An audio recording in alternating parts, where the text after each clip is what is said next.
Sang du peuple. Sang du peuple.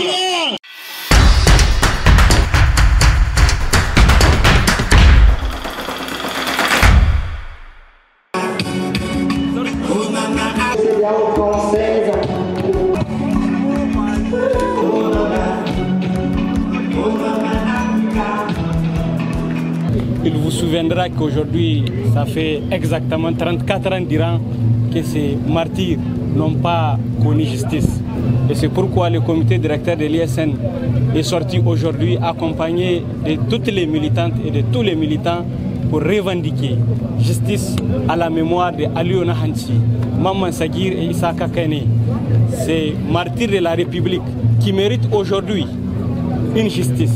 C'est pourquoi nous interpellons aussi le Conseil national pour la sauvegarde de la patrie et du gouvernement de transition de penser à faire justice à ces martyrs. Au niveau du comité directeur de l'ISN, cette année, nous avons choisi comme thématique centrale du 34e anniversaire commémoratif des événements du 9 février 1990 la responsabilité historique de l'ISN pour une nation et une gouvernance assumée contre l'impérialisme et ses promoteurs communautaires, notamment la CEDEAO, l'UEMOA.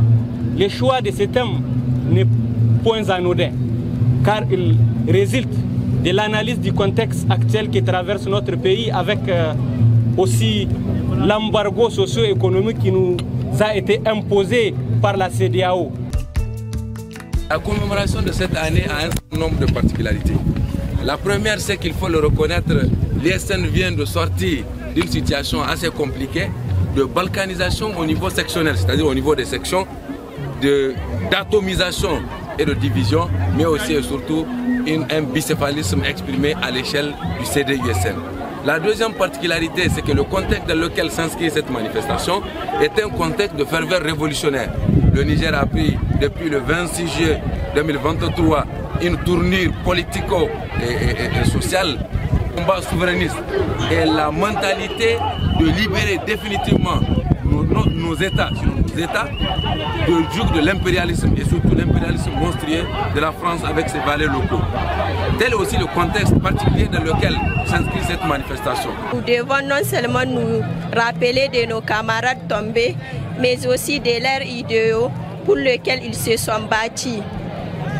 Ils ont rêvé d'un Niger où chaque enfant, quelle que soit son origine et son statut, aurait accès à une éducation de qualité, où chaque voix serait entendue et respectée, où la justice prévaudrait sur l'injustice.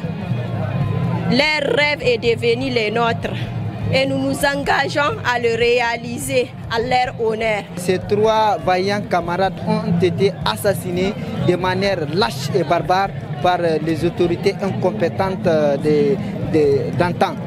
C'est pourquoi jusque-là nous sommes en train de revendiquer pour qu'il y ait la justice de manière définitive et globale. Et je pense que nous n'allons pas cesser ce combat. Nous l'avons dit, la justice nigérienne, elle doit être au rendez-vous. Non seulement de rendre justice à ces martyrs, mais de rendre justice, de faire en sorte que la justice nigérienne, de manière particulière africaine, soit totalement une justice du peuple, souverain.